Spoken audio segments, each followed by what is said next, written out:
இது ஒரு கேள்வியா? காரைக்குடி தொகுதி ஏன் தேர்வு செஞ்ச அப்படின்னு. 134 தொகுதியும் உங்க தொகுதி மாதிரி தான். அதுல காரைக்குடிக்கு என்ன சிறப்புன்னு கேக்குறோம். காரைக்குடியில ஒரே சமூகம் வந்து குவிந்து வாழலை. பரவலா எல்லா தமிழ் சமூகமும் இங்கே நிறைந்து இருக்குது.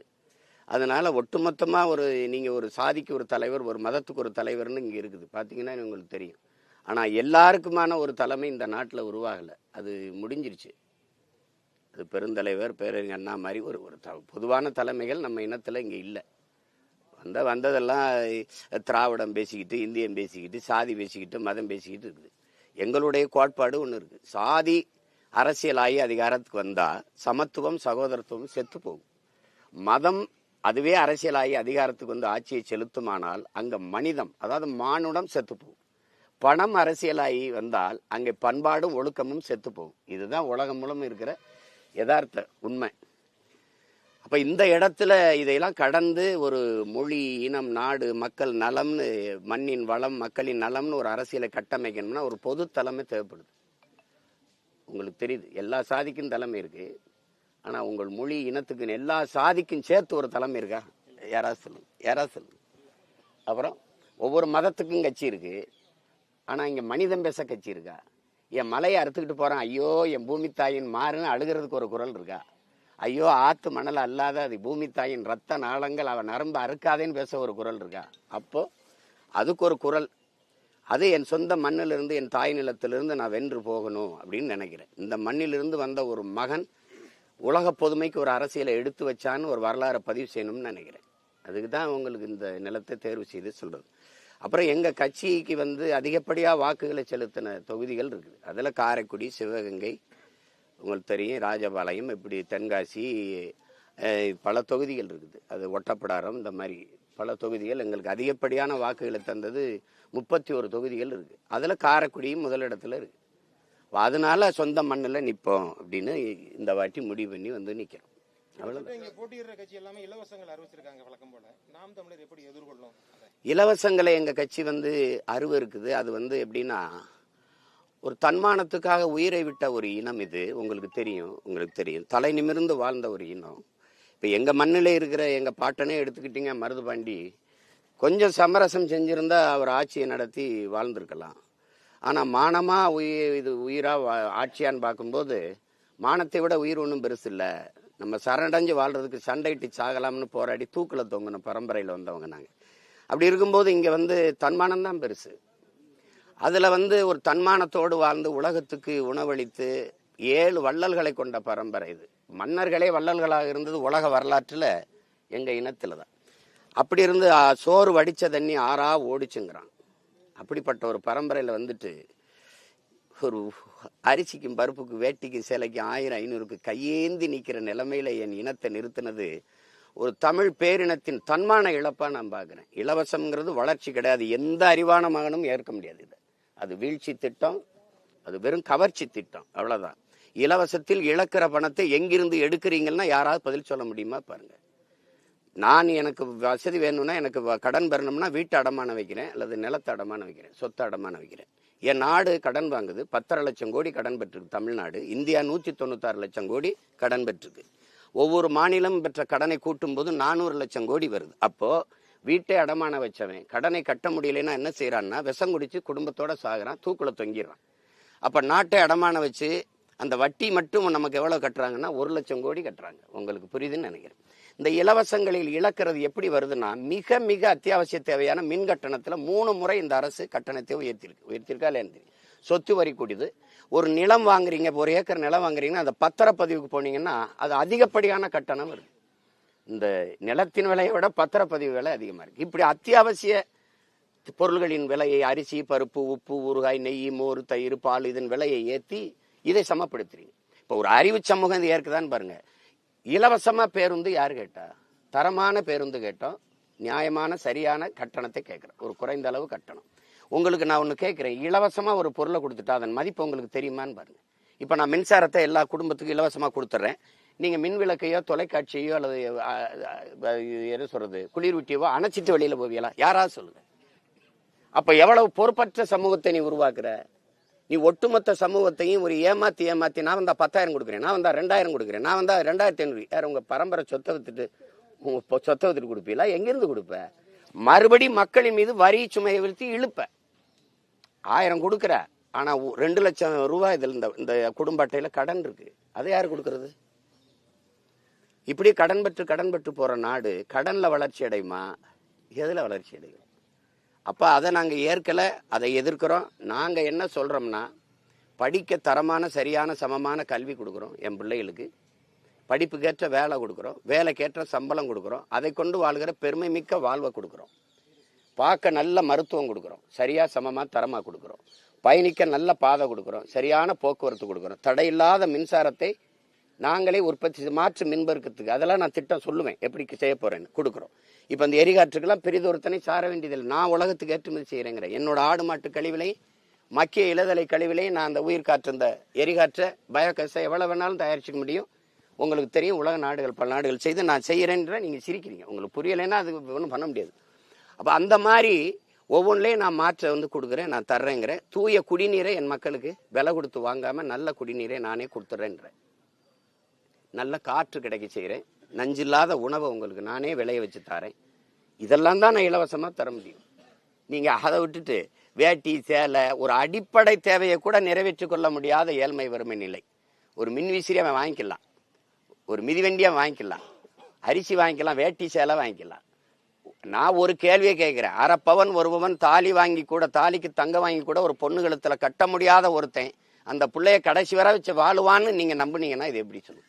நான் 1 பவன் தாலி கூட வாங்கி கட்ட முடியாத ஒரு வக்கற்றவன் நீ எப்படா பிள்ளைய வச்சு வாழுவ? தாலி கொடுத்துருவோம், அப்புறம் மோதிரம் கொடுத்துருவிய, அப்புறம் என்னதான் சொல்லுவீங்க, அப்புறம் டவுசர்.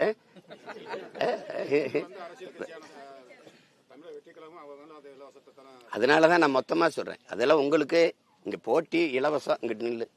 இலவசம் பெற வேண்டிய ஏழ்மை வறுமை நிலையில இல்லாத வாழ்க்கை தரத்தை உயர்த்துவேன் மகன்கிறேன். இது வேணா என் பக்கம் நில்லு. வாக்குக்கு காசு அந்த பக்கம் நில்லு. உனக்கு சேவை செய்ய நான் எது காசு கொடுக்கணும்? நீ தான் காசு கொடுத்துறியே. கல்விக்கு வரி கொடுத்துற, மின் கட்டணத்துக்கு கொடுத்துற, எல்லாத்துக்கும் காசு கொடுத்துற. அதை வச்சு நான் பொதுமையா நல்ல சேவை செய்கிறேன். அதுதான் நான் சொல்றேன். வாக்குக்கு பணம் கொடுத்தா முதலாளிகளுக்கான பணம் இருக்கவும் தான் அரசியல் செய்ய முடியுங்கிற நிலை உருவாயிரும். உங்களுக்கு புரியுது? அப்ப பணம் இருக்கும் தான் அரசியல் செய்ய முடியும்னா முதலாளிகளுக்கான அதிகாரம் தான் கட்டமைக்கப்படும். உழைக்கும் அடித்தட்டு மக்கள் 10 விழுக்காட்டு 10 பேர், அப்ப 90 பேருக்கான அதிகாரம் எங்க இருக்கு? உழைக்கும் பாட்டாளி வர்க்கத்திற்கு அடித்தட்டு மக்களுக்கான அதிகாரம் அரசியல் எங்க இருக்கு? நீங்க ஓட்டுக்கு காசு கொடுக்கிற இடத்துலதான் ஊழல் லஞ்சத்திற்கான விதையே ஊண்டப்படுதுங்கிற அறிவு நம்ம என் மக்களுக்கு வரணுமா இல்லையா? அந்த விழிப்புணர்வு வரணுமா இல்லையா? சொல்லுங்க. நான் உங்களுக்கு சேவை செய்ய எதுக்கு உங்களுக்கு காசு கொடுக்கணும்? அப்ப கொடுக்கும்போது நான் உங்களை ஏமாத்துறேன்னு தானே அர்த்தம். நான் எதுக்கு காசு கொடுக்குறேன்? நான் அடிச்ச கொள்ளையில உங்களுக்கு பங்கு கொடுக்குறேன், அடிக்க போற கொள்ளைக்கு அனுமதி கேட்கிறேன். இவ்வளவுதான். நம்ம ஒரு கோட்பாடு இருக்குல்ல ஐயா, நம்ம நோட்டை வாங்கிட்டு ஓட்டை போடுறோம், அவன் அந்த ஓட்டை வாங்கிட்டு நாட்டை விற்கிறான், நம்ம நோட்டை வாங்கிட்டு ஓட்டை விற்கிறோம். இவ்வளவுதான் நடக்குது, தொடர்ந்து நடக்குது. வாக்காளர்கள் யாரு அதிக இலவச வாக்குறுதி கொடுக்குறாலும் அவ்வளவு ஆதரிச்சு தானே சார் வாக்கு செலுத்துறாங்க. அதுதான் அதை மாத்தணும். நீங்க அப்படி பேச, நீங்க மாறிக்கொண்டு நீங்க அப்படி ஒட்டுமொத்தமா தம்பி, ஒட்டுமொத்தமா நீங்க அப்படி மக்கள் மீது பழியை போடுறதுன்னு நிறுத்தணும். உங்களை மாதிரி ஊடகவியலாளருக்கு பெரிய பங்கு இருக்கு இதை சரி பண்றதுக்கு. எப்படின்னா, ஒரு எளிய பிள்ளைகள் வாக்குக்கு 1 ரூபா காசு கூட கொடுக்காம 36 லட்சம் வாக்கை போட்டு 3வது பெரிய கட்சியாக்கி தனித்து நின்ன எங்களை அங்கீகாரம் பெற்ற, அது முழு இசை பெற்ற ஒரு கட்சியா உயர்த்திருக்காங்கன்னா, அப்ப அந்த மக்களுக்கு நீங்க எல்லாரும் காசு கொடுத்தீங்க, அதுலயும் என்னைய தேடி வாக்கு செலுத்தினாங்க. 3வது பெட்டியில இருந்த என் மைக்கு சின்னம் ஒரு புது சின்னத்தை தேடி எப்படி போட்டாங்கன்னு நினைக்கிறீங்க? இந்தியாவை யாரா ஆள்றதுல நான் பாரத பிரதமரா, நாட்டின் பிரதம வேட்பாளரா? அப்ப அதுல என்னை தேடி இருக்காங்கன்னா என் மக்களுக்கு வேற ஒண்ணு தேடுதல் இருக்கு. நல்ல அரசியல் வேணும், நல்ல ஆட்சி வேணும், இதெல்லாம் மாறணுங்க. என்ன இருக்குல்ல, உயர் தம்பி. 4.5 லட்சம் வாக்குல இருந்து 36 லட்சமா வாக்கு வருது. உயர்றதா இல்ல குறையிறதா தம்பி? 2016 எனக்கு 4.5 லட்சம், 2024 36 லட்சம். அது இந்தியாவை யாரும் ஆள்றது இல்ல. அப்ப வளருதா அது குறையுதா? கொஞ்சம் கொஞ்சமா தான் மாறும். இது புறையோடி போன புற்று ஒரே நாள்ல குணமாகாது. அதை மாத்தணும்னா நான் ஒருத்த மாத்த முடியாது, நீங்களும் செய்யணும் அந்த கடமை. உங்களுக்கு ஒரு ஆதங்கம் இருக்கா? அப்ப அந்த ஆதங்கத்தை நீங்களும் பாடுபடணும், நானும் பாடுபடணும், இவரும் பாடுபடணும். அப்ப இது யாரோவுடைய பொறுப்புன்னு நீங்க விலகி போறது பொறுப்பற்ற செயல்.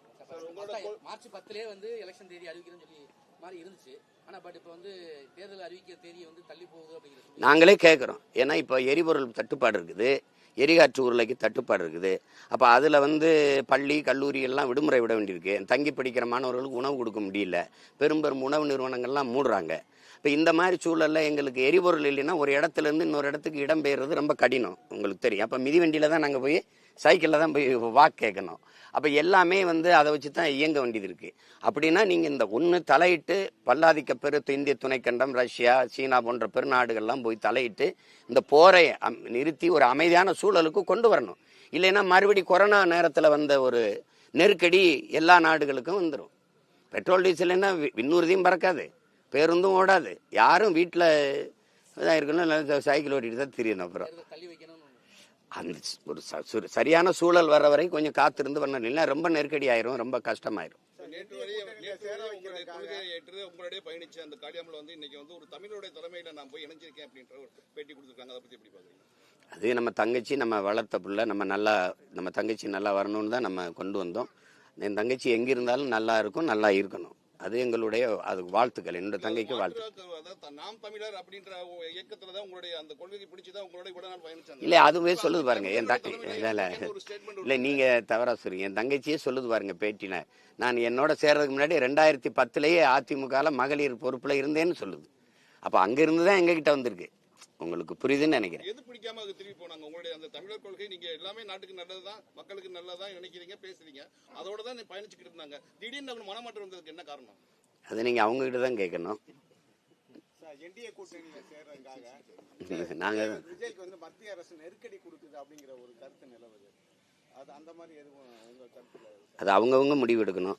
எனக்கு கொடுக்காத நெருக்கடிகளை இந்த அரசுகள் கொடுத்துருக்கும் மற்றவங்களுக்கு நினைக்கிறீங்களா? என் மேல எவ்வளவு வழக்கு இருக்குன்னு நினைக்கிறீங்க? எவ்வளவு வழக்கு இருக்குன்னு சொல்லுங்க. 260 வழக்கு இருக்கு. நான் ஏறாத நீதிமன்ற படிக்கட்டு கிடையாது, நான் போகாத சிறைன்னு ஒன்றும் கிடையாது. ரெண்டாவது, அரசியல் கட்சிகளில் என் மேலே தான், எங்கள் கட்சி பிள்ளைகள் மேலே தான் எண்ணெய் ஏவப்பட்டிருக்கு. திடீர்னு என் சின்னத்தை எடுத்து மிரட்டும், என்னென்னமோ செய்யும். அது நீங்கள் எடுத்துக்கிற முடிவு தான்.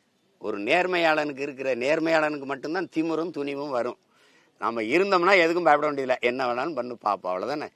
சிறையில் போடுவேன், தூக்கில் போட முடியாதுல்ல. அதுக்கு பயப்படாமல் இருக்கணும். மிரட்டுது உருட்டுது அதுக்கெல்லாம் பயந்தா இந்த வேலைக்கு வரக்கூடாது.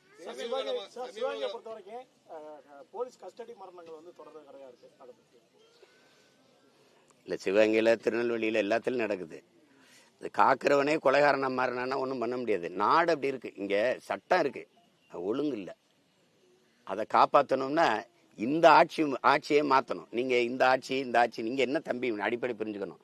திமுக, அதிமுக இந்த கட்சிகள் தான் 60 ஆண்டுகளாக மாறி மாறி ஆளுது, உங்களுக்கு தெரியும். ஒரு கேள்வியை உங்கள் எல்லாருக்கும் முன்னாடி அனுப்பலை. தமிழ்நாடு எவ்வளவு சிக்கலில் இருக்குது, எவ்வளோ ஏழ்மை வறுமையில் இந்த நாடே இருக்குதுன்னு உங்களுக்கு தெரியும். நமக்கு எல்லா உரிமையிலையும் நம்ம பறி கொடுத்துட்டோம். அதை பட்டியலிட்டா ரொம்ப பெருசு. கல்வி மாநில திட்டத்தில் எடுத்துகிட்டு போயிடுச்சு, கச்சத்தீவு போயிடுச்சு, காவிரியுமே போயிடுச்சு, நிலமெங்கும் நச்சு ஆலைகள், எல்லா உரிமையும் போயிடுது, மொத்த வரியுமே போயிடுது. இது எல்லாத்தையும் பறி கொடுத்தது இந்த கட்சிகள், பறிச்சுக்கிட்டு போனது அந்த 2 கட்சிகள். உங்களுக்கு புரியுது? இப்போ எல்லா துன்பத்தையும் தந்தது இவர்கள் தான். இப்போ இந்த 2 கட்சி தான் மாறி மாறி ஆண்டிருக்கு.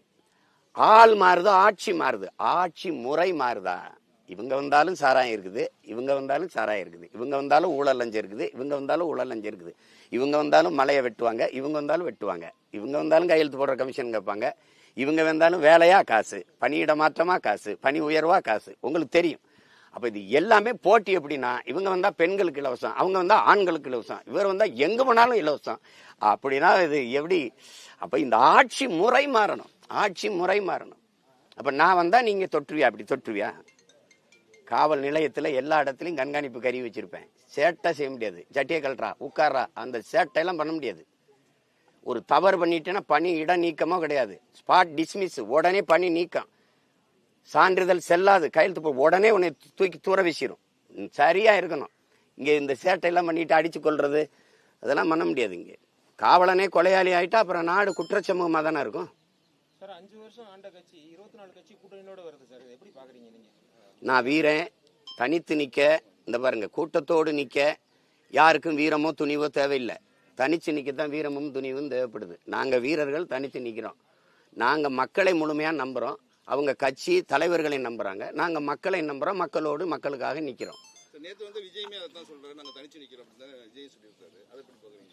அவர் தனிச்சு நிக்கிறேன்னு சொல்லலையே, எல்லாரையும் கூப்பிட்டு பார்த்தாரு, ஆட்சியில பங்குதாரம்னு வரல, தனித்து விடப்பட்டாரு, நிக்கிறாரு.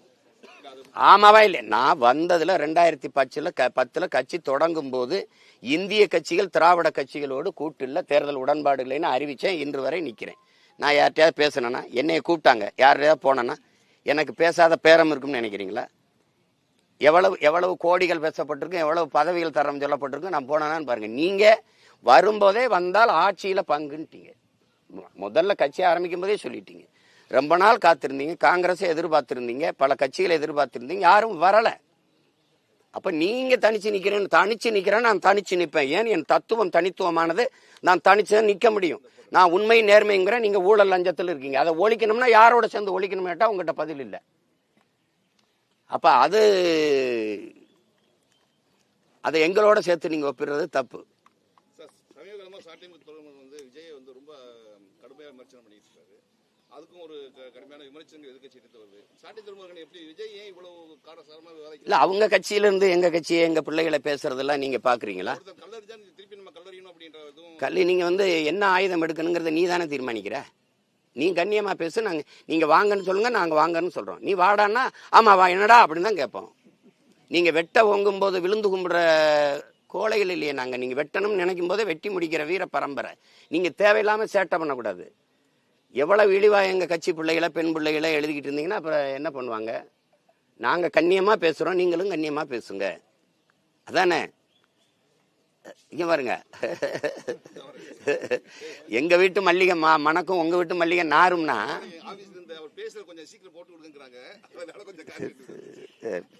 அவ்வளவு அவசரமா? சிறுமிகள் வந்து பாலியல் வன்கொடுமை, கொலை பண்றது இது மாதிரி அடிக்கடி நடக்குது. அதை பத்தி உங்களுடைய கருத்து என்ன? நாம் தமிழர் கட்சி ஆட்சிக்கு வந்தால் அந்த சிறுமிகளுக்கு என்ன மாதிரி பாதுகாப்பு? நீங்க பாதுகாப்புலாம் கேட்க, சின்ன குழந்தைகளுக்கு பாதுகாப்பு, பெண்களுக்கு பாதுகாப்பு, ஆண்களுக்கு பாதுகாப்புல ஒட்டுமொத்தமா என் நாட்டு குடிகளுக்கு பாதுகாப்பு, இஸ்லாமியர்களுக்கு தனி பாதுகாப்பு, கிறிஸ்தவருக்கு தனி, இந்துக்கு தனின்னு ஒட்டுமொத்தமா நாட்டையே ஒரு காவலன் போல இருந்து பாதுகாக்கிறதா நாட்டு பாதுகாப்பு தான். அதுல எல்லாத்துக்கும் பாதுகாப்பு தான். என் குழந்தையெல்லாம் நான் ஆட்சியில் இருக்கும்போது நீ தொட்டுட்டு தப்பிக்க முடியாது. உனக்கு புரியுதா? நீ உன்னை மாதிரி உள்ள வச்சு 90 நாள்ல சாட்சி இல்லை, அது இல்லைன்னு வெளியில வந்தெல்லாம் இல்லை. என் குழந்தைய நீ கொன்னின்னு அந்த மாதிரி வன்புணர்வு செஞ்சு அதை புதைக்கிறதுக்கு முன்னாடி உன்னை புதைச்சிட்டு தான் வந்து நான் புதைக்கவே சொல்லுவேன். 4 பேரை போட்டேன்னா நீ தொடர்ந்து உனக்கு என்ன வருமானு பாரு. எங்களுடைய ஆட்சி முறையில வந்து எங்களுடைய கொள்கை வந்து எந்த குற்றத்துக்கும் மரணம் தண்டனையாக இருக்கக்கூடாது. ஆனா இந்த குற்றத்துக்கு மரணத்தை தவிர வேற தண்டனை இல்லைங்கிறதா எங்க நிலைப்பாடு. அதனால இது கடும் சட்டங்கள் மூலமா தான் அதை ஒழுங்கு பண்ணணும். உங்களுக்கு புரியுதா? இப்போ அது அரபு நாடுகள் போல, அரபு நாடுகளில் இது போல குற்ற நிகழாது. இங்கே நமக்கு வந்து அப்படி இருக்கு. அது என்ன பண்றது சொல்லுங்க? பொள்ளாச்சி பாலியல் வன்புணர்வு கொடுமைக்கு மட்டும் என்ன நடந்தது? இந்த அண்ணா பல்கலைக்கழகத்துக்கு மட்டும் என்ன நடந்தது? எல்லாம் ஒரு 90 நாள், அது அதிகபட்சம் போனால் 6 மாதம் 7 மாதத்தில் ஒரு ஆண்டில் வெளியில் வந்துட முடியுங்கிறதுனால அது தொடர்ந்து அந்த குற்றங்கள் நிகழுது. நாட்டை வந்து நிறைய ஒரு போதை கலாச்சாரத்துக்குள்ள கொண்டு வந்துட்டு நிறைந்த போதையா இருக்கு. ஒன்று திடப்போதை, திரவப்போதை, கஞ்சா, கொக்கைனு, அபின்னு அல்லது சாராயம், அது இதெல்லாம் உங்களுக்கு தெரியுது. போதையில வச்சுட்டு நீங்க சட்டம் ஒழுங்கும், பெண்கள் பாதுகாப்பு அதெல்லாம் பேசிக்கிட்டு இருக்கிறது, திருட்டு கொலை இதெல்லாம் பேசிட்டு இருக்கிறது ரொம்ப வேடிக்கையானது. எல்லா குற்றவாளியும் எடுத்து பாருங்க, போதையில இருந்திருப்பான். நீங்க என்ன பாருங்க. ஏன்னா 6 வயசு குழந்தையை வன்புணர்வு செய்து கொள்ற மனநிலைங்கிறது சாதாரண மனித மனநிலை இல்லையே. அது அது எப்படி இருக்குது அது? அப்ப அது அந்த கோர சிந்தனை வந்து ரொம்ப ஆபத்தானது. இதை முற்று வைக்கல அப்படின்னா அது சரியா வராது. இப்ப அஜித்குமார் கொலை வழக்கு வந்து அது திட்டமிட்டு, அதாவது பொய் புகார் கொடுத்து நடந்த அது ஒரு லாக்அப் எடுத்தது.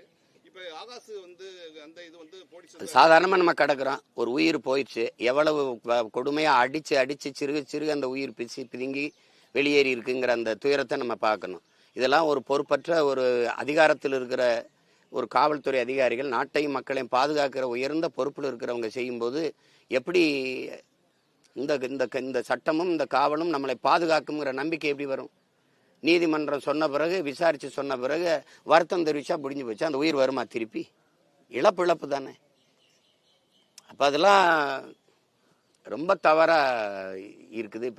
இப்ப அண்மையில நடந்த மானாமரில் நடந்த கொலையே பாருங்க, அது எப்படின்னு பாருங்க. அடித்தா காலை அடித்து உடைக்கிறதுன்னு இது ஒரு கணக்கு வச்சுருக்கு. எப்போ பார்த்தாலும் கால் தான் உடையும், கை உடையும். இது அரசு இதை ஒன்றும் கண்டுக்கிற மாதிரி தெரியலையே. காவல்துறை யார் கையில் இருக்குது? அவர் இதை பற்றி பதில் சொல்ல. நீங்கள் என்கிட்ட தான் உட்காந்து கேட்குறீங்க. குற்றவாளிகளுக்கு வந்து போதிய தண்டனை கொடுக்கறதுக்கு போதிய சட்டம் ஒழுங்கா இல்லை. அதனால ஒரு சில சட்டம் இருக்கு, செய்ய வேண்டிய சட்டம் இல்லைன்னா சொல்லாதீங்க. சட்டம் இருக்கு, ஒழுங்கு இல்லை. ஈஸியா வெளியே வந்து தப்பிச்சு வந்து அதுதான் அதை தான் சொல்லிட்டு இருக்கேன். அது தொடர்ந்து இப்போ ஒரு 9 வயசு 7 வயசு சிறுமியே ஆசினியே கற்பழிச்சு கொண்டார் ஒரு தம்பி. நீங்கள் பார்த்துருப்பீங்க. அவர் 90 நாளில் வெளியில் வந்துட்டார், 30 நாளே வெளியில் வந்துட்டார். நான் போய் அந்த வீட்டில் துயரம் கேட்டேன். எரிச்சு கொண்டு விட்டார், வன்புணர்வு செஞ்சு. அப்போ திருப்பி அந்த அம்மா அவர் வந்து அவங்க அம்மாவை கொண்டுட்டார். திருப்பி போய் விடுதலையாகி வெளியில் வந்துட்டார். இப்போ வெளியில் தான் இருக்காரு. அப்போ இந்த இந்த இந்த இவர் எப்படி எடுத்துக்கிறது? அந்த வயதை ஒத்த இளைஞர்களுக்கு என்ன சிந்தனை வரும்? அது ஒன்றும் இல்லடா அப்படின்னு. அதுதான் நீங்கள் திரும்ப திரும்ப சொல்கிறேனே, ஒழுங்கு இல்லை, அறம் சார்ந்த ஆட்சி இல்லை. நாம் தமிழரோட தேர்தல் அறிக்கை எதை மையமாக வச்சு ஒரு மாநில அளவில் தேர்தல் அறிக்கை நாங்கள் கொடுக்கறது இல்லையே. தேர்தல் அறிக்கை கொடுக்கறது இல்லை. ஏன்னா ரொம்ப நாள் அவங்க அறிக்கை கொடுத்து எங்கள் முதுவை சொரிஞ்சு விட்டுக்கிட்டு இருக்காங்க. அது இல்லை. நாங்கள் ஆட்சி எப்படி நடத்துவோங்கிறத, எங்கள் ஆட்சி எப்படி இருக்கும். இப்போ நான் இல்லைன்னா நீங்கள் கூட ஆளலாம், என் பிள்ளைங்க எடுத்து ஆளலாம். ஏன்னா அது வந்து ஒரு பைபிள், பகவத்கீதை, குரான் மாதிரி, ஒரு திருக்குறள் மாதிரி. அது ஒரு புத்தகம். அது எப்படின்னா ஒரு இது மாதிரி கல்வெட்டு மாதிரி இருக்கும். கல்வினா இப்படி கொடுக்கணும், மருத்துவம்னா இப்படி கொடுக்கணும், நீர்னா இப்படி சேமிக்கணும். ஏன்னா பண்டைய காலத்திலேருந்து என் முன்னோர்கள் எப்படி ஆட்சி நடத்தினாங்களோ அதையெல்லாம் எடுத்து, உலக நாடுகள்லாம் எப்படி ஆட்சி நடத்துதோ அதையெல்லாம் எடுத்து ஒரு இவ்வளோ பெரிய புத்தகமாக நான் வெளியிட்டிருக்கேன். பண்ணது யாரும் படிக்கல, இந்த வாட்டியும் வெளியிடுவேன். அதையும் யாரும் படிக்க மாட்டாங்க. ஆனால் படிக்கிற பழக்கம் இல்லை. அதனால படம் பார்த்து கெட்டுப்போன சமூகங்கிறதுனால படம் போட்டு காட்டுறேன். எப்படி போட்டு காட்டுறேன்? நம்ம ஆட்சியில் எப்படி பள்ளிக்கூடம் இருக்குது, நம்ம ஆட்சியில் எப்படி மருத்துவமனை இருக்குது, நம்ம ஆட்சியில் நம்ம எப்படி வேளாண்மையை வளர்க்குறோம், தற்சார்பு, பசுமை, தாய்மை, பொருளாதாரம்னு சொல்கிறனே. அதுனா என்ன? இப்போ நீங்கள் எரிகாற்று உருளைக்கு இவர் கேட்டார். அவன் அடுத்த நாட்டை சாராமல் நாம் எப்படி இதில் உற்பத்தி செஞ்சு தன்னிறைவு அடைகிறோம், அப்படி எப்படி பண்ணுறோம் பாருங்க. இதை எந்த நாடு பண்ணுது? இந்த பாருங்க, இந்த நாடு பண்ணுது. அப்படி போட்டு காட்டுறேன். சார், இந்த காரைக்குடி தொகுதியில் நீங்கள் பிரதான பிரச்சனை நிறைய கேள்விப்பட்டிருப்பீங்க. இதில் நிறைய அமைச்சர், நிறைய பிரபல அரசியல்வாதிகள் இங்கே இருந்திருக்காங்க. இந்த தொகுதிக்கு எதுவுமே பண்ணது இல்லை. அவங்க பிரபலமாக இருந்தாங்க. பிரச்சனை தீர்ந்ததா? இல்லை, நீங்கள் எந்த மாதிரி சொல்யூஷன் பண்ணலான்னு பார்க்குறீங்க? நான் குறை கேட்க வரல, குறை தீர்க்க வந்திருக்கேன். அதனால எந்த மாதிரினா நீங்க எந்த மாதிரினா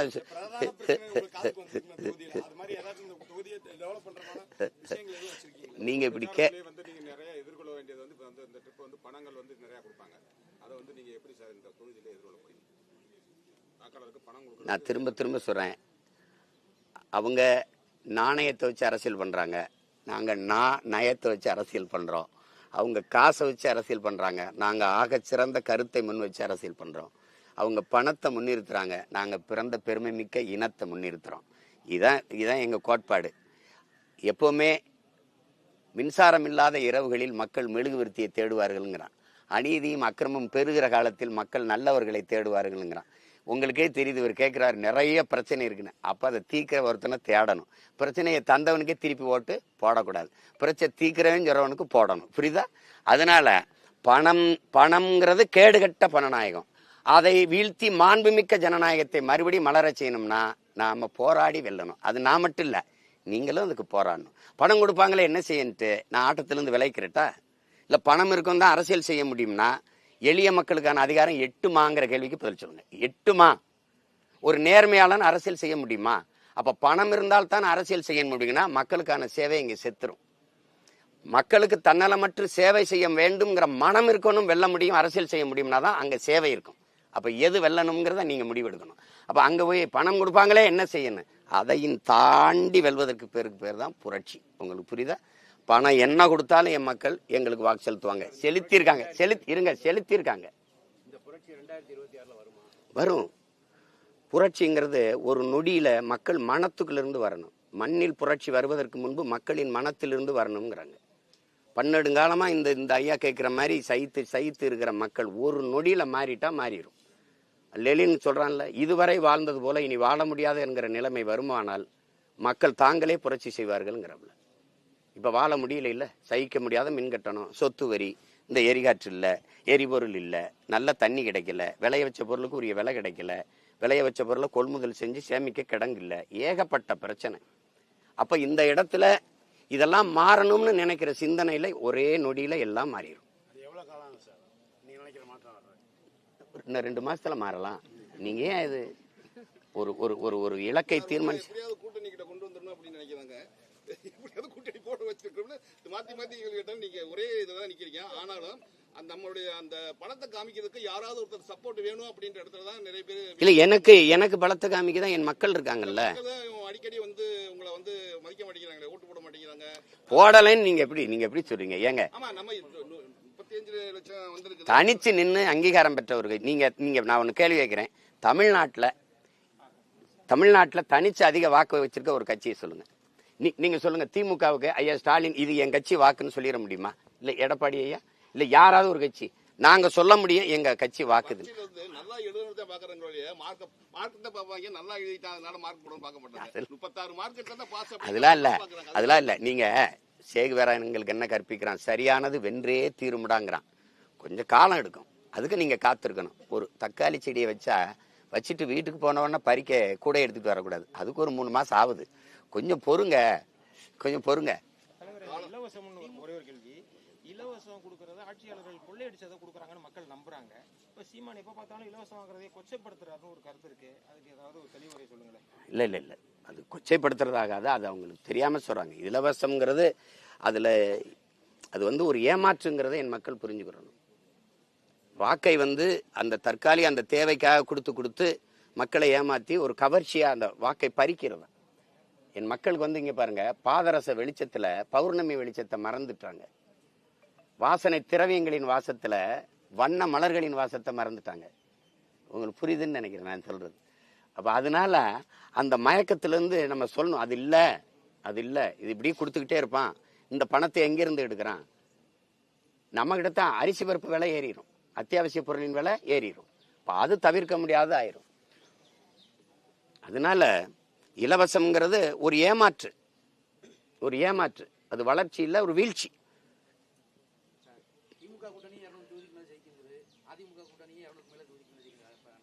நாங்கெல்லாம் அந்த 34 தொகுதிக்கு தான் போட்டிடுறோம்.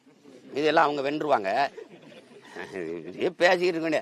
நீ பெரிய பெரிய வலுவான கட்சி, இத்தனை கூட்டணினா வாக்குக்கு காசு கொடுக்காம சந்திப்பியலா? 22 கட்சி கூட்டணி, நீங்க பெரிய பெரிய கட்சி கூட்டணி, வாக்குக்கு காசு கொடுப்பியலா? கொடுக்க மாட்டீங்களா? உங்கள் ஆட்சி சிறந்த ஆட்சினா அந்த சிறந்த ஆட்சிக்கு மக்கள் திருப்பி இந்த ஆட்சி தொடரணும்னு அவங்க சொல்லுவாங்களா, சொல்ல மாட்டாங்களா?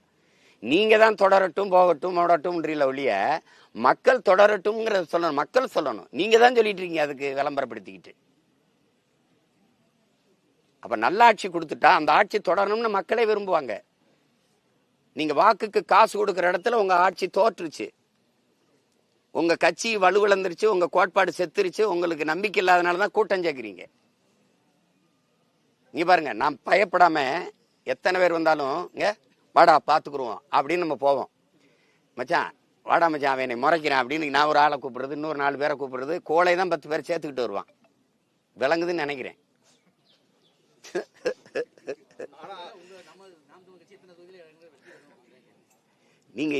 நான் சொல்றேன் 234 வெல்லுவேன், இல்ல ஒரு 500 கூட கொடுங்களேன், வெல்லுவோம் சொல்லிட்டு என்ன இவங்க இதுல எல்லாருமே இங்க பாருங்க, எல்லாருமே வெல்லணும் தான் நினைக்கிறாங்க. நாங்க இங்க பாருங்க எப்படின்னா,